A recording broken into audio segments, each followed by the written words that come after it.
বেডরুমেও একটা লাশ।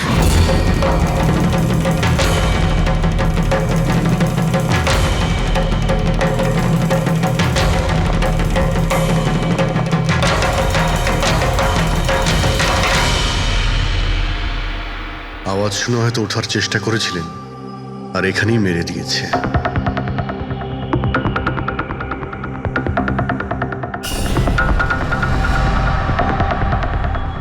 লকার থেকে কি কি চুরি হয়েছে আপনি কি জানেন কিছু? স্যার 10 কোটি টাকার হিরে ছিল। 2 সপ্তাহ আগে আমি পলিসিও করিয়েছিলাম, সমস্ত হিরে নিয়ে চলে গেছে। হিরে? স্যার, একটা অস্ত্র বাথরুমে।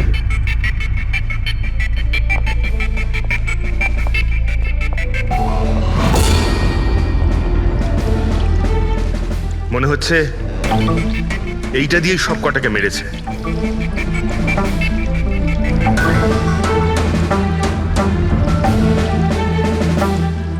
এটা খুব ভালো মতো পরিষ্কার করে দিয়েছে। তা আবার সাবান দিয়ে? মনে হচ্ছে না এতে কোনো প্রমাণ পাবো। ভাই, এ তো একটা বিপজ্জনক খুন। প্রথমে 3-3টে খুন করে, আর তারপরে বাথরুমে বসে অস্ত্রটা পরিষ্কারও করে দেয়। সাইকোপ্যাথ। আচ্ছা, এই হীরের ব্যাপারে আরো কেউ কি জানতো? স্যার 3 জন লোক জানতো। কারা? আসুন দেখাচ্ছি স্যার।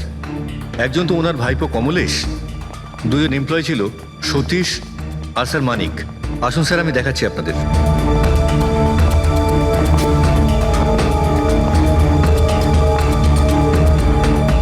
স্যার, ইনি হলেন সেট ভাইয়ের ভাইপো কমলেশ। হ্যাঁ, আমি কমলেশ।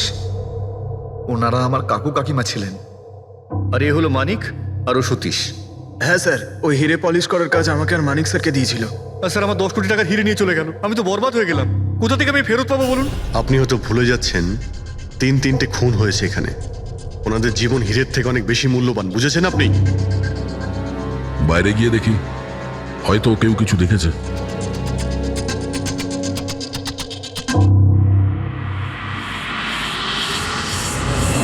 আমাদের কাল রাতের সিসিটিভি ফুটেজ চাই।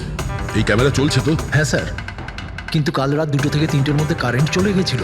ওই সময়ে কিছু পাইনি স্যার, কিন্তু তার আগে আর পরে সব আছে স্যার। 2 থেকে 3টের সময় কারেন্ট ছিল না, হয়তো খুনগুলো ওই সময়ই হয়েছে। কিন্তু কাল রাত 2 থেকে 3টের মধ্যে কারেন্ট চলে গেছিল। ওই সময়ে কিছু পাইনি স্যার, কিন্তু তার আগে আর পরে সব আছে স্যার। 2 থেকে 3টের সময় কারেন্ট ছিল না, হয়তো খুনগুলো ওই সময়ই হয়েছে। আচ্ছা, এই সময় কোনো অচেনা ব্যক্তিকে তোমরা এখানে আসতে বা যেতে দেখেছো? স্যার, রাত 2:30টার সময় শেঠবাবুর প্রতিবেশীর বাড়ি থেকে 4 জন গাড়ি নিয়ে বেরিয়ে গেল স্যার। ওই ফ্ল্যাটটা কার? ওটা প্রেরণা ম্যাডামের স্যার। প্রেরণা ম্যাডাম আর ওনার বাবা মা ওখানেই থাকেন স্যার। গত মাস থেকে ওনার বাবা মা ওনার গ্রামে চলে গেছেন, আর ওনার গাড়ি নিয়েই সবাই গেছেন। হ্যাঁ স্যার, ওরা তাড়া করছিলেন, এছাড়া টেনশনও করছিলেন। আমরা বেশি মন দিতে পারিনি, আসলে আমরা কারেন্টের ব্যাপারটা দেখছিলাম। ওই গাড়ির ডিটেলস আছে তোমাদের কাছে? পেয়ে যাবেন। এই বাচ্চারা নিশ্চয়ই কিছু জানে এই ব্যাপারে। সব জায়গাতে অ্যালার্ট করে দিন, পালিয়ে যাবে কোথায় ওরা। স্যার, কিছু এমনিতে দেখি বা শুনিনি, কিন্তু একটা আজব ব্যাপার হয়েছে কালকে। মোটামুটি 1 ঘন্টা অবধি কারেন্ট ছিল না রাত্রে। হ্যাঁ স্যার, হ্যাঁ। স্যার, এটা ক্রস এরিয়া, এখানে লোডশেডিং হয় না। কারেন্ট তো নিজে থেকে যায়নি, খুনি জেনে শুনেই পাওয়ার সাপ্লাইটা কেটে দিয়েছে।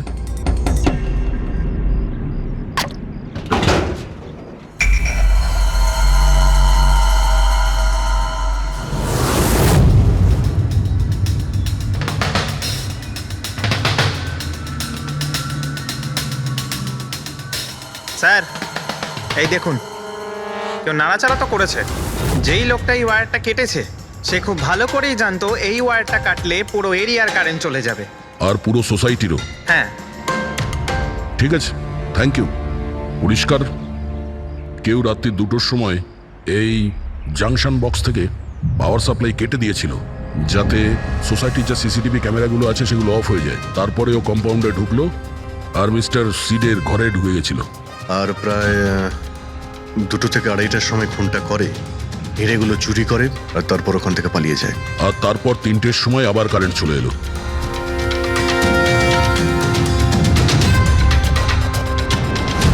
স্যার, আপনার থিওরিতে একটু গন্ডগোল দেখতে পাচ্ছি। কি গন্ডগোল আছে?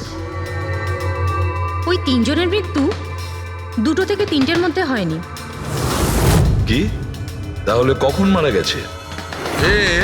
ধরো 1 ঘন্টা 1 ঘন্টা আগে। মানে 1:45 থেকে 1:15 মধ্যে। এটা কি করে সম্ভব ডক্টর? দয়া, এই 3 জনের বডির টেম্পারেচার আর বডির ভেতরের পরিস্থিতি এই কথাই বলছে যে এদের মৃত্যু 1:45 থেকে 1:15 মধ্যেই হয়েছে। আর তার ওপর এই মিস্টার সৈয়দের ঘড়ি।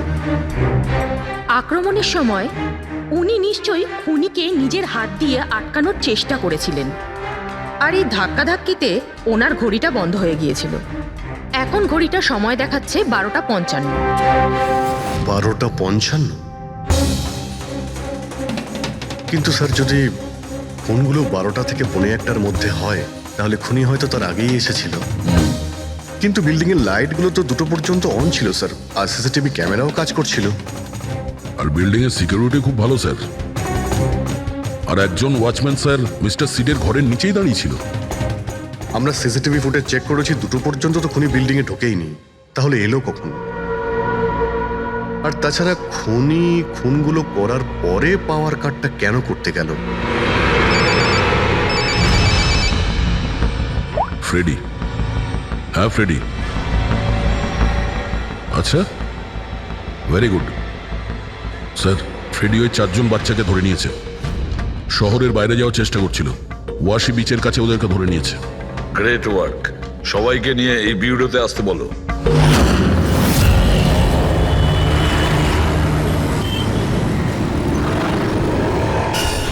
ওরা আমাদের জন্য মরে গেছে। এগুলো তোমরা ওই হীরের জন্য করেছো না? হিরে? হিরে? আপনি কোন হীরের কথা বলছেন স্যার? হীরের ব্যাপারে তোমরা কিছু জানো না? যদি নাই জেনে থাকো তাহলে মেরেছো কেন? হ্যাঁ স্যার, আমরা কাউকে মারিনি, ওই কাবারা মেরেছে স্যার। আরও আমাদের জন্যই এসেছিল, আমরাই ওকে ডেকেছিলাম স্যার। এই কাবারা আবার কে? ও একজন কুখ্যাত সিরিয়াল কিলার আর ডাকাত। এক মিনিট, এটা ওই 1940-এর কাবারা নয় তো? আরে, আমি এই ব্যাপার পড়েছি স্যার। ও শুধু লোকেদেরকে লুটতোই না স্যার, বরং তাদেরকে খুব খারাপভাবে মারতো। হ্যাঁ, উনি। আরে, ও তো মারা গেছে, বহু বছর হয়ে গেছে। তোমরা ওকে ডাকলে কি করে? আমরা একটা হিস্ট্রি প্রজেক্ট বানাচ্ছিলাম, তাই আমরা ভাবলাম যে সত্যি ডাকাতকে ডাকলে আরো ভালো হবে। তাই আমরা ওর আত্মাকে ডাকছিলাম, কিন্তু সবকিছু গন্ডগোল হয়ে গেল। যা কিছু হয়ে যাক, হাত ছাড়বি না।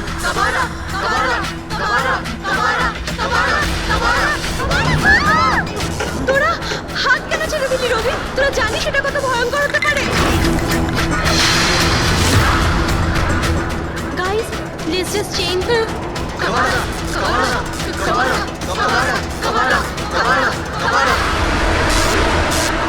স্যার।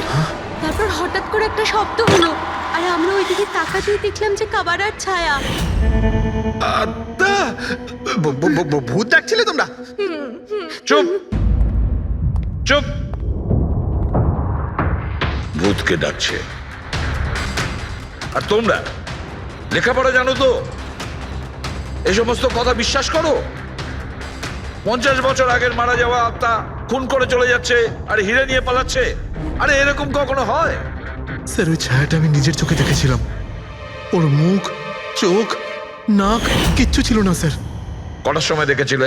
স্যার, তখন 2:05 বাজছিল স্যার। আমি সেলফোনের টর্চ অন করেছিলাম, তাই সময় দেখতে পেয়েছিলাম। 2:05 মানে কারেন্ট যাওয়ার ঠিক পরপরই। তার মানে খুনি একা ছিল না, আরও কেউ ছিল ওর সঙ্গে। ওই কাবারা ছিল স্যার। হ্যাঁ স্যার, আমরা খুব ভয় পেয়ে গেছিলাম, আর আমরা ওখান থেকে মনিকার হোস্টেলে পালিয়ে গেলাম। স্যার, আসলে আমি আপনাদের থেকে একটা কথা লুকিয়েছি। অ্যাকচুয়ালি সেই রাতে বন্ধুদের ভয় দেখানোর জন্য আমি প্ল্যানচেট নিয়ে মজা করেছিলাম। টেবিলটা পা দিয়ে নাড়িয়েছিলাম আর ম্যাগনেটের সাহায্যে ব্লাড আর কাবারা লিখেছিলাম স্যার। সরি স্যার, কিন্তু এই ছায়ার ভয়ঙ্কর মুখটা আমি দেখেছিলাম, ওটা কাবারার আত্মাই ছিল স্যার। একটা কথা মনে রাখবে, এই আত্মা টাত্মা বলে কিছু নেই। পঙ্কজ, এদের সবার বাড়িতে ফোন করো, ডাকো এদের বাড়ির লোককে, বলো এদেরকে নিয়ে যেতে। কেমন? অভিজিৎ, এই ছেলেমেয়েরা তখন নিশ্চয়ই কিছু দেখেছিল, নিশ্চয়ই দেখেছিল। আর যা কিছু দেখেছে সেটা এই 3টে হত্যার সঙ্গে জড়িত। খোঁজ নিয়ে দেখতে হবে কে সেই ছায়া মূর্তি।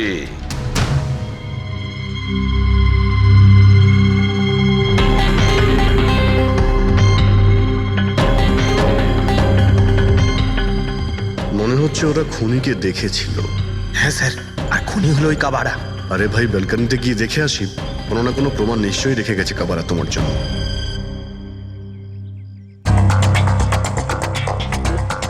তাহলে এটা পড়ার আওয়াজ শুনেছিল লোকেরা।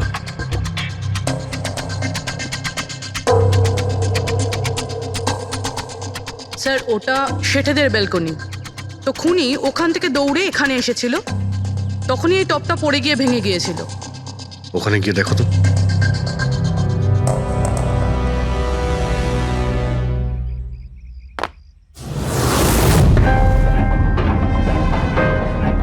স্যার ছাপটা ক্লিয়ার নয়, তবে মনে হচ্ছে এটা 7 নম্বরের জুতো।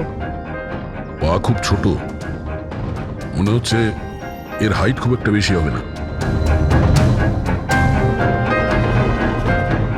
যতই ও ছোট হোক না কেন, ও খুব শক্তিশালী। যেভাবে ও খুন করেছে, তোমার কি মনে হয় পঙ্কজ? কিছু বলবে? এই জুতোর চিহ্ন কোনো মানুষের, নাকি আত্মারাও আজকাল জুতো পরা শুরু করে দিয়েছে? না স্যার, আপনি যা বলছেন সেটা ঠিক, কিন্তু ওই নাক, কান, মুখ ছাড়া ওই ছায়াটা কি ছিল স্যার? এটা আর এমন কি ব্যাপার? তুমি নিজের মুখে এটা লাগিয়ে নাও। এই নাও, এই নাও। না চোখ আছে না নাক আছে, একদম ছায়া। আর অন্ধকার ছিল, তাই ওদেরও মনে হয়েছিল যে খুনি কোনো আত্মা ছিল। এক তো ওরা প্ল্যান চেট করছিল, তার উপরে অন্ধকার হয়ে গিয়েছিল, তাই এরকম ছায়া দেখলে তো ওরা অন্যরকমই কিছু ভাববে, তাই না? একটু ভাবো, আত্মার 10 কোটি টাকার হীরের কি প্রয়োজন? কি করবে ওদিও? এই কাজ কোনো আত্মার নয়, কোনো মানুষের। রাত্রি 12:55 মিস্টার সেঠ আর মিসেস সেঠ আর তাদের চাকর রামু, এই 3 জন খুন হয়ে যায় রাত্রি 2টোর সময়। জংশনের মিটার বক্স থেকেও তার টেনে ছেড়ে।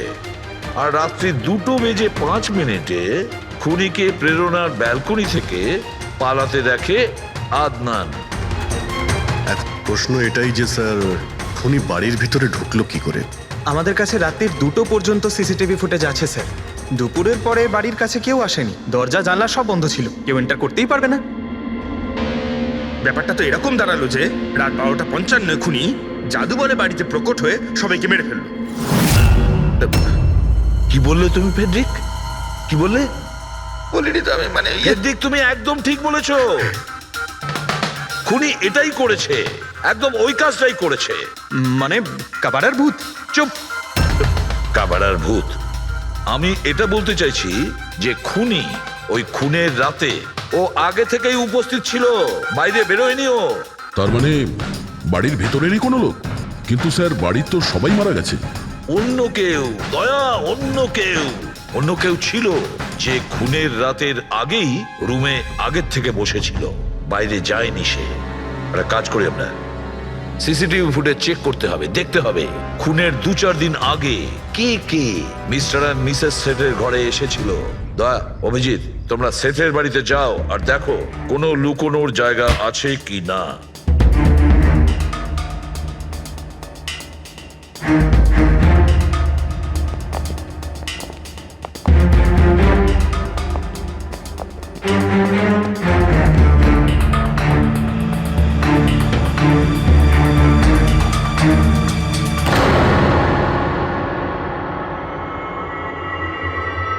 দয়া, এই পিঁপড়েগুলো দেখো উপরে যাচ্ছে।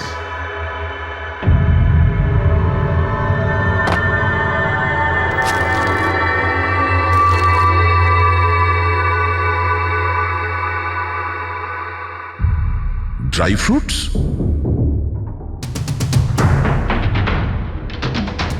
ড্রাই ফ্রুট নিয়ে ও হয়তো এখানেই লুকিয়ে বসেছিল।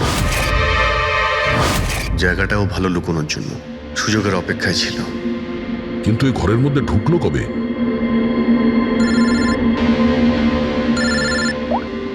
হ্যাঁ স্যার, ফুটেজ সোসাইটির অফিসে দেখে নিচ্ছি স্যার। হ্যাঁ হ্যাঁ, ফোনটা অন আছে, ফোনটা স্পিকারে আছে। পুরবি, স্যার কিছু জানতে পারলে কি? স্যার আমি খুনের রাত্রের থেকে 2 দিন আগের এন্ট্রিগুলো দেখছি, আর কিছু পেয়েছি স্যার। কি পেয়েছো? 2 দিন আগে স্যার চ্যাম্পিয়ন সেলস কোম্পানির একটা টেম্পো এসেছিল 10:15টার সময়।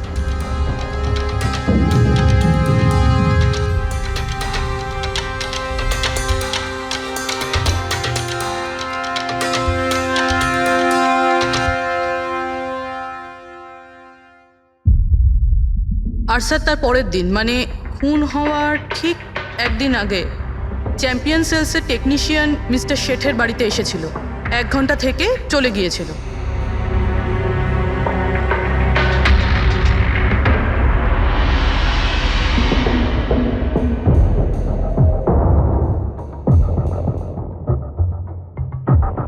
আপনি একটু বাইরে যান।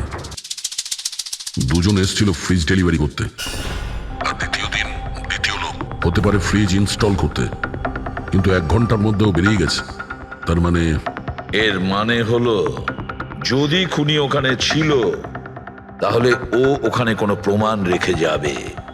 শালুখাকে বলো ও যেন শেঠের বাড়িতে যায়।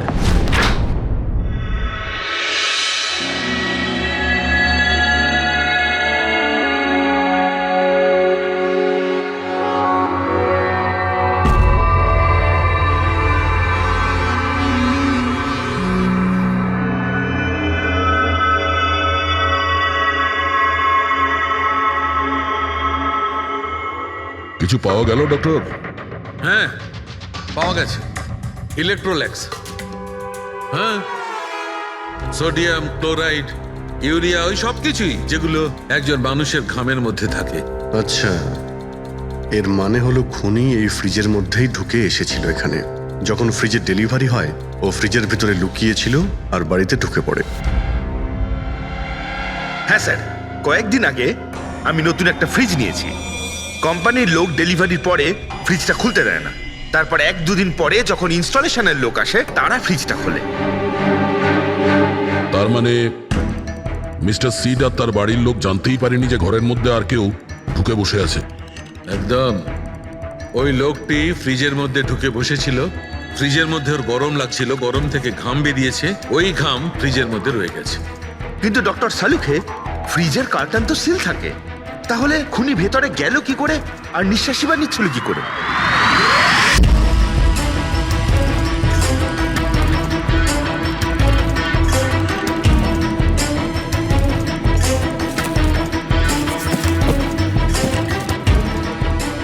এই দেখো, এখান থেকে শ্বাস নিচ্ছিল। এ তো দেখছি ট্রোজান হর্সের গল্প হয়ে গেল। Trojan horse? সেটা আবার কি? ভাই, বড় একটা কাঠের ঘোড়া, কিন্তু ভিতর থেকে খালি, ফাঁপা। ভিতর থেকে খালি? হ্যাঁ, যার মাধ্যমে গ্রিক সৈনিকেরা ট্রয়ের মধ্যে ঢুকে পড়েছিল। গ্রিক সৈনিকেরা বড় একটা কাঠের ঘোড়া ট্রয়তে পাঠিয়েছিল, যাতে আগে থেকেই সৈনিকেরা ছিল। ট্রয়ে পৌঁছানোর পরে সৈনিকেরা বাইরে বের হয় আর তারপর ট্রয়ের উপরে আক্রমণ করে। এই খুনিও একই উপায় অবলম্বন করেছিল আর সফলও হয়েছিল।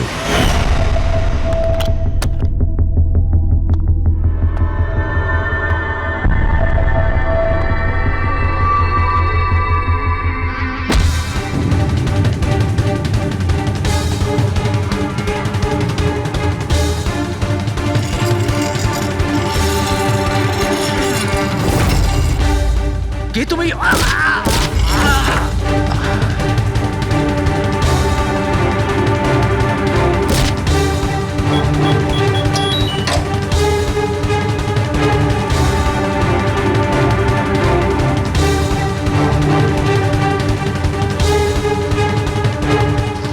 পালিয়ে যাওয়ার আগে ও নিজের হাত ধুয়েছিল, অস্ত্রটাও পরিষ্কার করেছিল, আর ঠিক 2টোর সময় ওর যে সঙ্গী নিচে ওয়েট করছিল সে পাওয়ার সুইচ অফ করে দিয়েছিল, আর অন্ধকারের সুযোগ নিয়ে ও এখান থেকে পালিয়ে গেছে।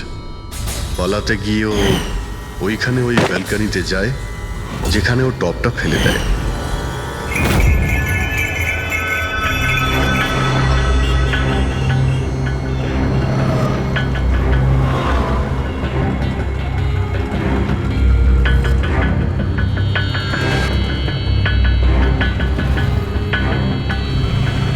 স্যার, ইনি চ্যাম্পিয়ন্স কোম্পানির ম্যানেজার। স্যার, আমি রেকর্ডস আবার চেক করেছি। শেঠজি আমাদের বহুদিনের কাস্টমার। আপনি ম্যানেজার? হ্যাঁ। আর তো তোমরা কৈলাস আর মানব, হ্যাঁ, স্যার। তোমরা ফ্রিজ ডেলিভারি করতে এসেছিলে শেঠ সাহেবের বাড়িতে, তাই তো? হ্যাঁ স্যার। আর তুমি রানা, তুমি ফ্রিজ ইনস্টল করেছিলে? হ্যাঁ স্যার। কিন্তু কি হয়েছে স্যার? মিস্টার সেট, ওনার স্ত্রী আর ওনার কাজের লোক খুন হয়েছেন। খুন? কিন্তু স্যার আমরা তো কিছুই করিনি স্যার স্যার আমরা তো অ্যাসাইনমেন্ট পেয়েছিলাম, আমরা গোডাউন থেকে ফ্রিজ তুলেছিলাম আর ওনার বাড়িতে ডেলিভারি দিয়েছিলাম। কিন্তু স্যার এটা তো আমাদের রোজের কাজ স্যার। হ্যাঁ স্যার একটা কথা বলার আছে, ওই ফ্রিজটা স্যার একটু বেশি ভারী ছিল, প্রায় 30-35 কিলো বেশি ছিল স্যার। হ্যাঁ স্যার, আমরা এই ব্যাপারটা নিয়ে কথাও বলছিলাম, আমরা ভাবলাম যে কোনো নতুন মডেল হবে। স্যার আমি এদের লগবুক চেক করেছি, এরা দুজনে 9টার সময় গোডাউনে পৌঁছেছিল, আর 9:30টার সময় টেম্পোতে ফ্রিজটা লোড করেছিল, আর 10:15টার সময় এরা ওই ফ্রিজটাকে মিস্টার সিডের বাড়িতে ডেলিভারি করে ওখান থেকে বেরিয়ে গেছিল। এর মধ্যে তো কেউ ফ্রিজের ভিতরে ঢুকতে পারবে না, যা কিছুই হয়েছে 9:30টার আগেই হয়েছিল স্যার। স্যার এই খুনি রাত্রেই বোধহয় ফ্রিজের মধ্যে ঢুকে বসেছিল। মিস্টার রানা, আপনি গেছিলেন ওখানে ফ্রিজ ইনস্টল করতে, ফ্রিজের প্যাকিংয়ে আপনার কোনো গন্ডগোল লেগেছিল? মানে এরকম মনে হয়েছিল কি প্যাকিংটাতে কোনো গন্ডগোল আছে? সেরকম কিছু ছিল না স্যার, প্যাকিংটা শুধু ভালো ছিল না, কার্টুন আর ভিতরে থার্মোকল পুরো ভাঙা ছিল, যেন কোনো ইঁদুর কেটেছিল। আমার একটু অদ্ভুত লেগেছিল, তাই গিয়ে ফ্রিজটা চেক করলাম। ফ্রিজ একদম পারফেক্ট ছিল স্যার, ওতে কোনো ড্যামেজ বা ফল্টও ছিল না। তাই আমি ওদেরকে এই কথাগুলো বললাম না, কারণ ওরা ফ্রিজটা ফেরত দিয়ে দিত আর আমাদের কোম্পানির নাম খারাপ হয়ে যেত। থার্মোকল ভেঙে দরজায় হয়তো ঢুকিয়ে দিয়েছিল, যাতে ও শ্বাস নিতে পারে। এই ফ্রিজের ওজন 40 কিলোর বেশি ছিল। আর ওই জুতোর ছাপ যেটা পেয়েছি 7 নম্বরের, মানে এটাই বলতে চাইছি এই লোকটা কোনো অ্যাভারেজ হাইটের ফিটের নয়। এই জন্যই তো ফ্রিজের ভেতরেও সেট হয়ে যায়। ম্যানেজার বাবু, হ্যাঁ স্যার। মিস্টার শেঠের বাড়িতে যে ফ্রিজটা পাঠানো হয়েছিল সেম ফ্রিজ এখানে একটা আনান। ঠিক আছে স্যার। গেটুকে ডেকে পাঠাও।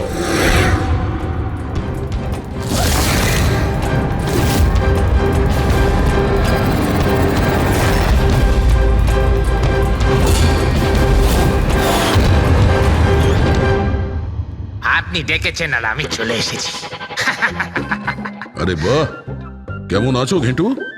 আরে স্যার, আরে বাবা, কি ব্যাপার, এতদিন বাদে এলে? সব ঠিকঠাক আছে তো? এখনো পর্যন্ত একদম ঠিকঠাক আছি। এখন আপনারা যখন আমাকে সিআইডিতে ডেকেই পাঠিয়েছেন, তাহলে দেখা যাক আমি আপনাদের কি কাজে লাগতে পারি। এবারে মন দিয়ে শুনুন।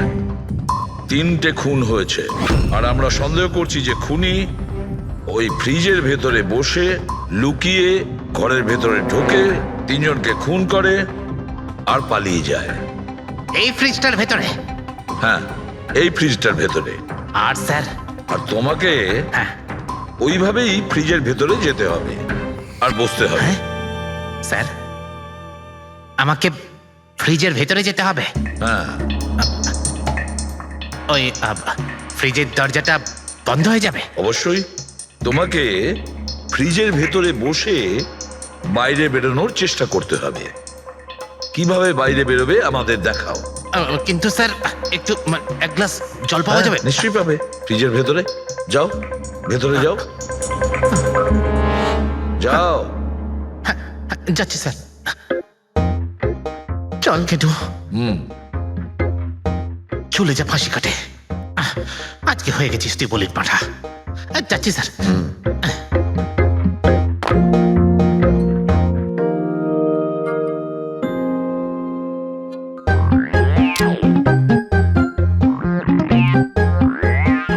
স্যার এই দেখুন, এবার দেখুন ঘেটুর চমৎকার।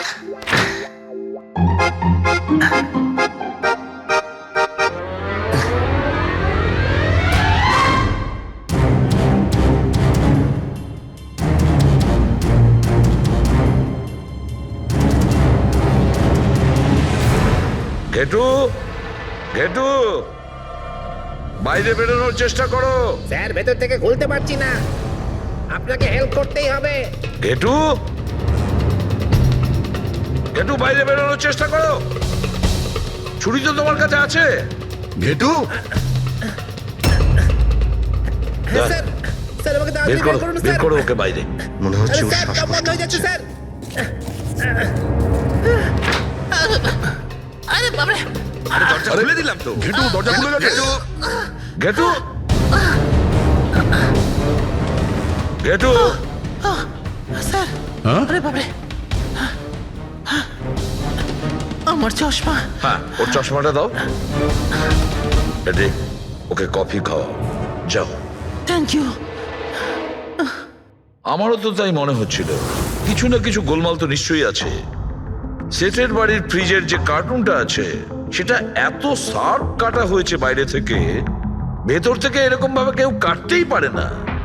নিশ্চয়ই কেউ বাইরে থেকে কেটেছে ওই খুনিকে বাইরে বের করার জন্য।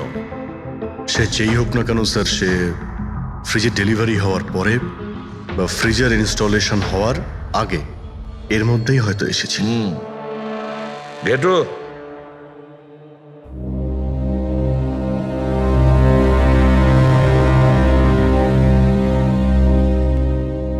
ঘেটু একটা কাজ করো, আমাদের ওই খুনি রোগা পাতলা 30-40 কিলো ওজনের হবে, তবে শক্তিশালী এমন কোন লোককে খুঁজে বের করো যার কাছে হঠাৎ করে অনেক টাকা এসেছে, যে জুয়া খেলে ফালতু অনেক কিছুতে খরচা করছে, এমন কোন লোক, সেই আমাদের খুনি হবে। স্যার, হ্যাঁ পুরবি। স্যার ফ্রিজের ডেলিভারি আর ইনস্টলেশনের মাঝখানে মিস্টার শেঠের ঘরে 3 জন এসেছিলেন। প্রথমজন হচ্ছেন পান্নালাল। হ্যাঁ, পান্নালাল সুরাট থেকে হিরে নিয়ে এসেছিল আর মিস্টার শেঠের বাড়িতেই ছিল। স্যার হিরো তো ওনারই ছিল, তাহলে উনি খুন করলেন কেন?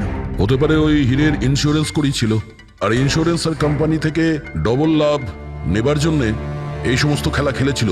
আর স্যার দ্বিতীয়জন হলো মানিক, ও মিস্টার শেঠের কোম্পানিতে কাজ করে। আচ্ছা, এই হিরের পালিশ তো এই করতো না স্যার, হতে পারে ওর হয়তো লোভ জন্মে গিয়েছিল।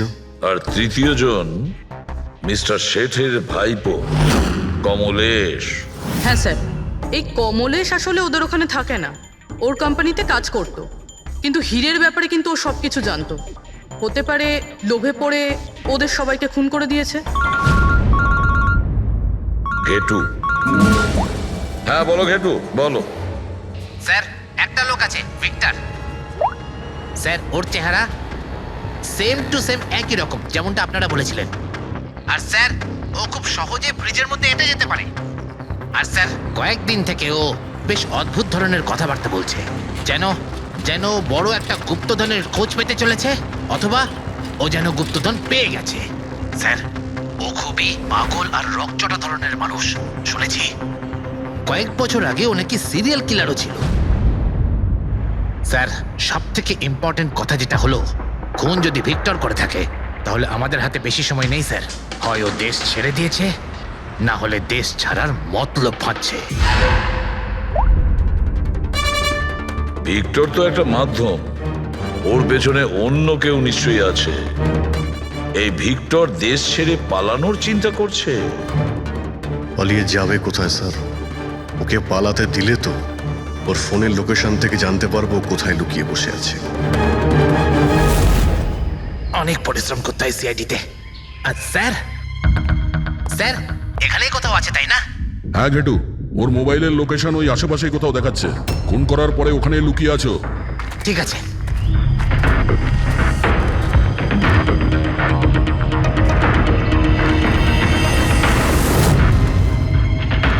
তুমি ঠিক যাচ্ছ, আরো আগে যাও।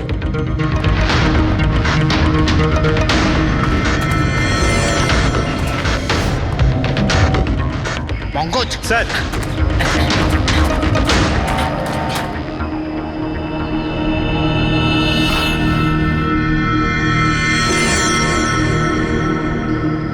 স্যার এবার আর ওকে কেউ ধরতে পারবে না স্যার। পঙ্কজ কি বলছো? কি হয়েছে কি? স্যার মরে গেছে ও। হাতে একটাই প্রমাণ ছিল, এখন সেটাও গেল। কি করে মারা গেল? স্যার মাথায় কেউ পাথর দিয়ে বা অন্য কিছু দিয়ে মেরেছে স্যার। আর আর মারা গেছে বেশ কিছু সময় হয়ে গেছে, বডি থেকে দুর্গন্ধ বেরোচ্ছে। ঠিক আছে পঙ্কজ, অ্যাম্বুলেন্স ডেকে নাও আর তোমরা ওখান থেকে বেরিয়ে যাও। ওকে স্যার, ওকে। যেই ওদের কাজ হয়ে গেছে, সাথে সাথে ওদের ব্যবস্থাও করলো আর লাশটাকে ফেলে দিল। স্যার এই 3টে খুনের পরেই ভিক্টরের ফোনের লোকেশন ওখানেই দেখাচ্ছিল। আচ্ছা, তাহলে কে কে খুনটা করতে পারে? পান্নালাল, মানিক না কমলেশ? পান্নালাল, মানিক না হলে কমলেশ। হ্যাঁ সালুকা বলো। আচ্ছা, ঠিক আছে, থ্যাংক ইউ। ওই পান্নালাল, মানিক আর কমলেশ, ওই তিনজনকে ফরেন্সিক ল্যাবে ডাকো। আসল অপরাধী কে সেটা জানা গেছে। এই কার্টেনের ভেতরেই ভিক্টরকে ও বাড়িতে পাঠানো হয়েছিল। আর ঘেটুকে ওখানে পাঠিয়ে এটা তো প্রুভ হয়েই গেছে যে ভিক্টর নিজে থেকে বাইরে আসেনি। তো বোঝাই যাচ্ছে নিশ্চয়ই ওকে কেউ সাহায্য করেছিল বাইরে বেরিয়ে আর আসতে। যে ওকে সাহায্য করেছে সে এসবের মাস্টারমাইন্ড, আর সে তোমাদের তিনজনের মধ্যে কেউ একজন। এসব আপনি কি বলছেন? স্যার, স্যার আমি কিছু করিনি। আপনারা এরকম কেন বলছেন? হ্যাঁ, এক মিনিট। কেউ এই কার্টেনটাকে খুব ভালোভাবে কেটেছে, ভিক্টরকে বাইরে বার করেছে, তারপর পুনরায় একটা টেপ দিয়ে কার্টুনটাকে আটকে দিয়েছে। কিন্তু এই কার্টুনের টেপটা মারবার সময় ও নিজের আঙুলের ছাপ এই চটচটে জায়গায় রেখে যায়, যেটা এখনো ইনট্যাক্ট আছে। এই টেপটার ওই দিকে। কিন্তু স্যার, ফিঙ্গারপ্রিন্টস মিলবে কিভাবে? কার্টুনে তো টেপ লাগানো রয়েছে, আর যদি আমরা টেপটাকে ছিঁড়তে যাই তাহলে তো কার্টুনের কাগজগুলোও ছিঁড়ে যাবে। তুমি চিন্তা করো না পুরবী, ডক্টর সালুকে যখন আমাদের এখানে ডেকেছেন তো কোনো না কোনো রাস্তা তো আছেই ওনার কাছে। আছে তো, রাস্তা আছে। সারিকা, এই হেয়ার ড্রায়ারটা দিয়ে, এই হেয়ার ড্রায়ারটাকে আমরা এই টেপটার ওপর ইউজ করব। এই ড্রায়ারের গরম হাওয়াতে এই টেপটার ওপরের অ্যাডহেসিভ আঠাটা একেবারে গলে যাবে।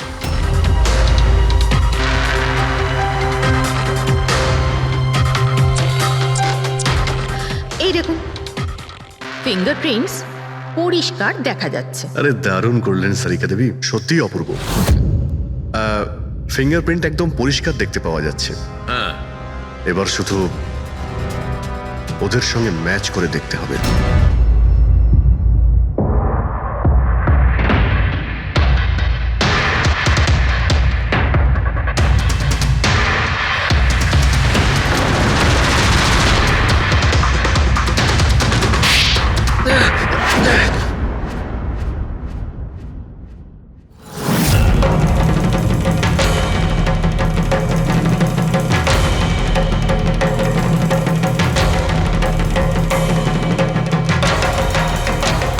কমলেশ,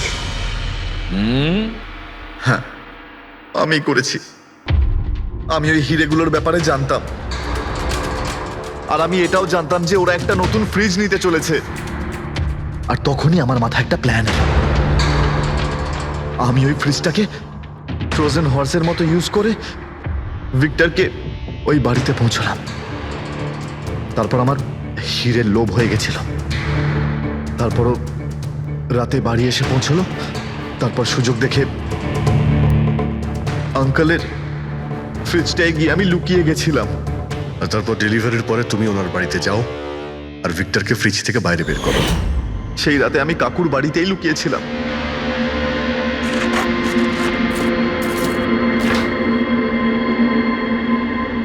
আর তারপর আমি ভিক্টরকে আবার বাইরে বার করে ওখানেই লুকিয়ে দিলাম।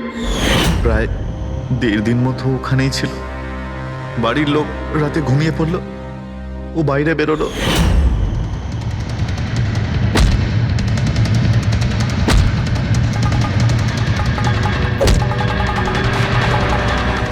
ও সবাইকে মারলো, আর তারপর হিরে চুরি করে আমার জন্য অপেক্ষা করছিল। ও তাই ভিক্টর নিজের হাত আর অস্ত্র পরিষ্কার করছিল, কারেন্ট অফ হওয়ার জন্য অপেক্ষা করছিল, তাই তো? হ্যাঁ, তারপর আমি ভিক্টরকে আমার সাথে নিয়ে গেলাম।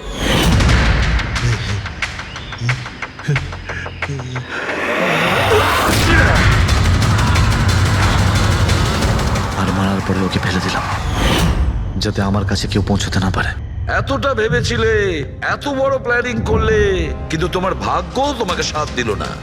এটা ভেবে দেখোনি তুমি যেই হও সিআইডিদের হাত থেকে তুমি নিস্তার পাবে না। প্রত্যেক অপরাধী কোনো না কোনো ভুল করেই থাকে, যেমন তুমি। নিজের ফিঙ্গারপ্রিন্ট এখানে রেখে গেছো না, ব্যাস ওটাই আমাদের কাছে যথেষ্ট ছিল। 4 খুন করেছো তুমি হিরে পাওয়ার লোভে। এবার নিজের কর্মফল ভোগ করো। কঠোর থেকে কঠোরতম শাস্তি হবে তোমার, হয়তো ফাঁসি।